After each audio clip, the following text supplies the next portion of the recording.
Good morning, Knicks Nation. Today is Wednesday, the 20th of September, 2023. I hope you're all doing well today and that your family's healthy and doing well today, and that the needs of you and your family in terms of food, shelter, clothing, as well as health are being met today.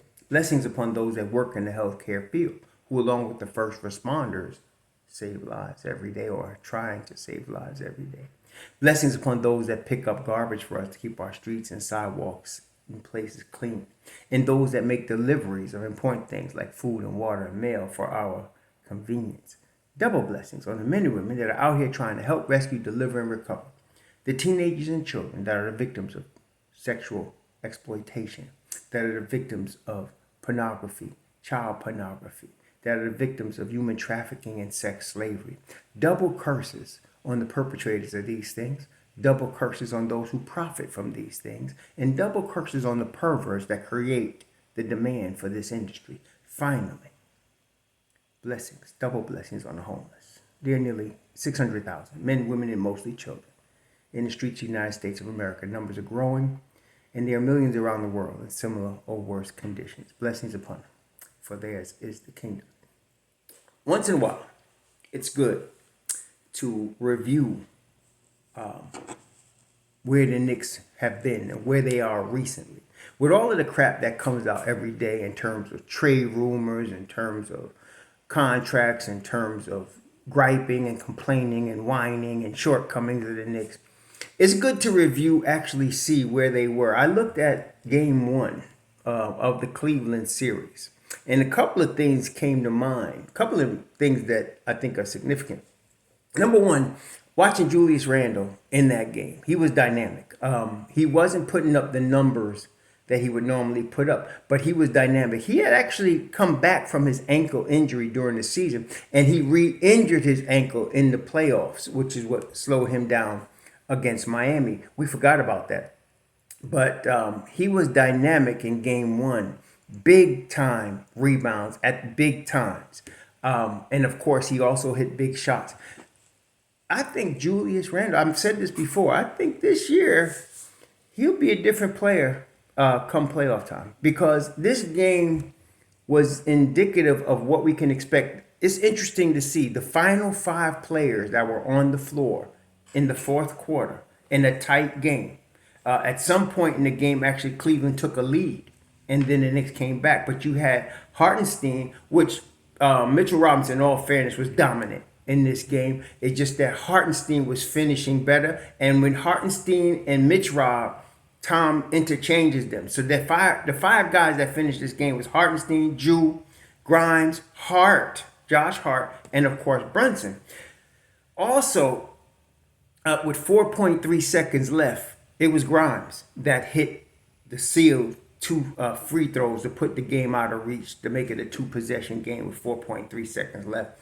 Grimes was on the floor. He didn't score a lot. He wasn't out there to score. He was trying to make up the defensive deficiency of Brunson by guarding both Garland and Donovan Mitchell at different times. And he did a tremendous job on them. Even though Mitchell had 38, that's Donovan Mitchell.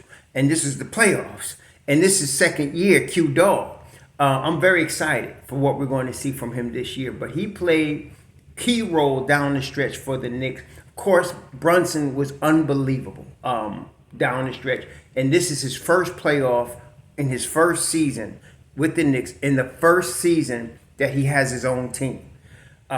This is going to be, going forward, very good for us. Now, also, I noticed, like I mentioned many times, a lot of people, some people, not a lot of people, but some people kept mentioning Hart should start. And I kept telling you, no, he should not start. He's not a starter in the NBA. But when you get a player in the right position, one of the things that people complained about Thibodeau about, and I felt like it was unfair, as a lot of the criticism of him is over the board in New York and unfair in my view, is that he doesn't put players in position to succeed. Hart is in the perfect position to be the best that he could be in his prime right now at age 28. He needs to come off the bench. And the style game that he plays, it's a grit and grind style. It's a physical style of ball is perfect for the NBA playoffs. That's perfect for the playoffs. This game ended up 101-97. Most of the game was in the 70s and 80s. Okay, as far as the score, that's an NBA playoff type of game. Now against Miami, Hart had a hard time with Jimmy Butler. He had a hard time with Kyle Lowry. But then again, you're talking about Jimmy Butler, right? But when you now see, I saw this, and I'm watching this, and I'm thinking to myself, with that 5 on the floor, he still had Emmanuel Quickly at his disposal. This year, he's going to have Dante DiVincenzo at his disposal.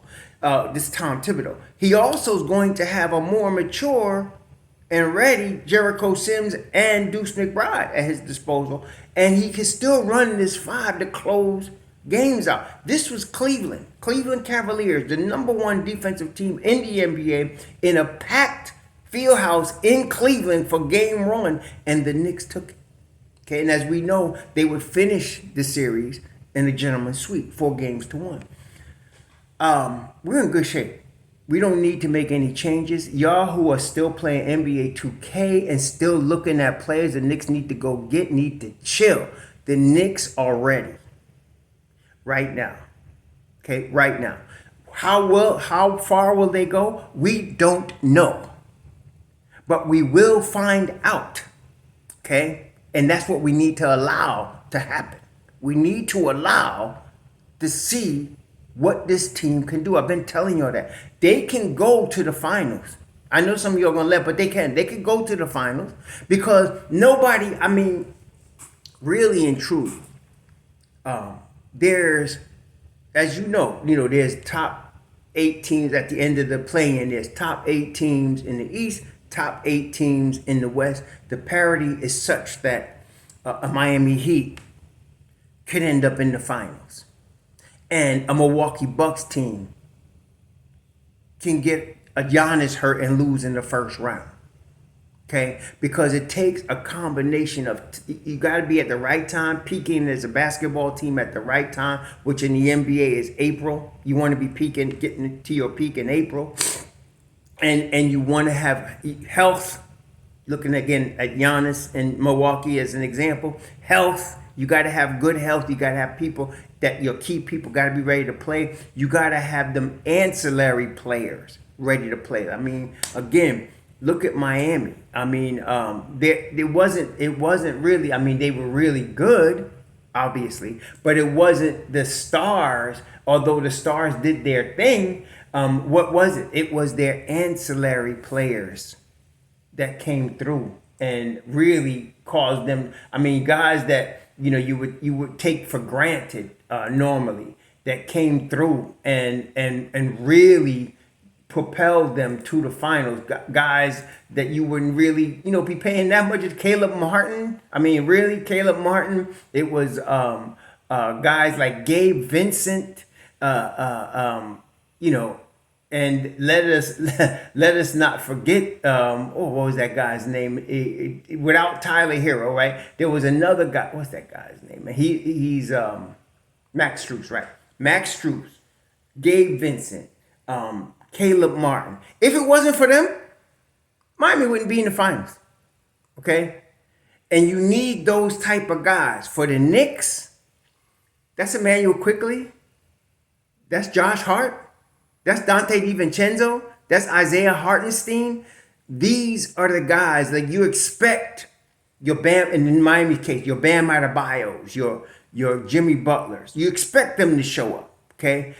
But it's those ancillary guys that get you to that next level when you're in the playoffs. And that's why when I was watching the Knicks against the Cavs, I'm excited for this year's team because we got those ancillary guys. Not only that, that was really Josh Hart. I'm not sure. I think it was his first playoff series in his career, if I'm not mistaken. If it wasn't, it was one of the early ones because he had not had that type of experience. But he fit like a fish to water in the playoffs. So now he's got experience. We know Jalen Brunson's a playoff performer. He was like that at Dallas, coming off the bench behind Luka and taking over when Luka wasn't in. Now he's got his own team. He's a playoff performer.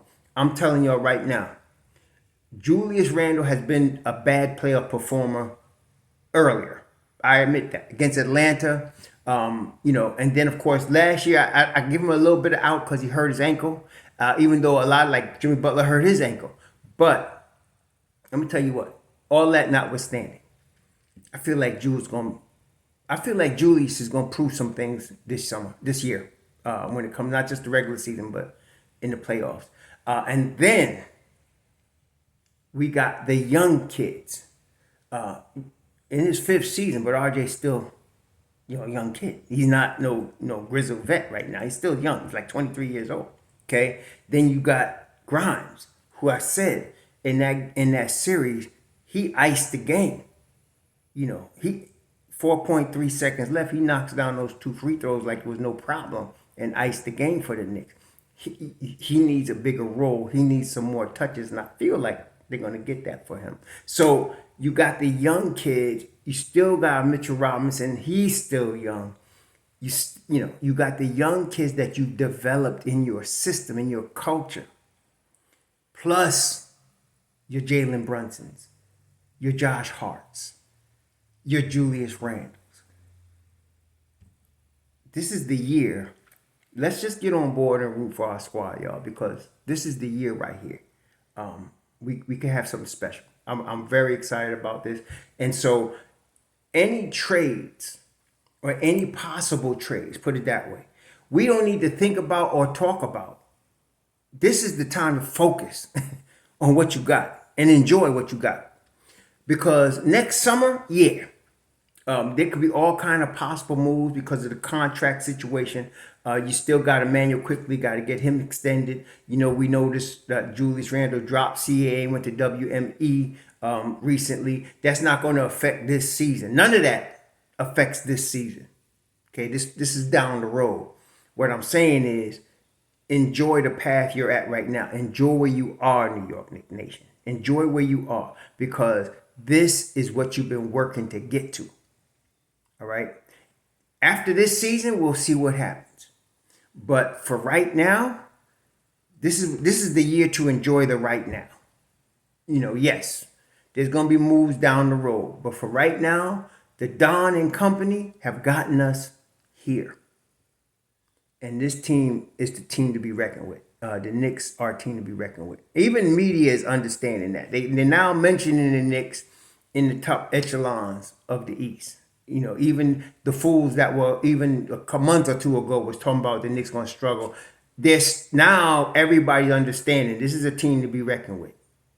Okay, and I'm telling y'all, I'm looking for Julius to be something else in the playoffs, and don't let us get a step up from an RJ Barrett or Quentin Grimes. And I'm telling you right now, Brunson's going to be better. This is now his team.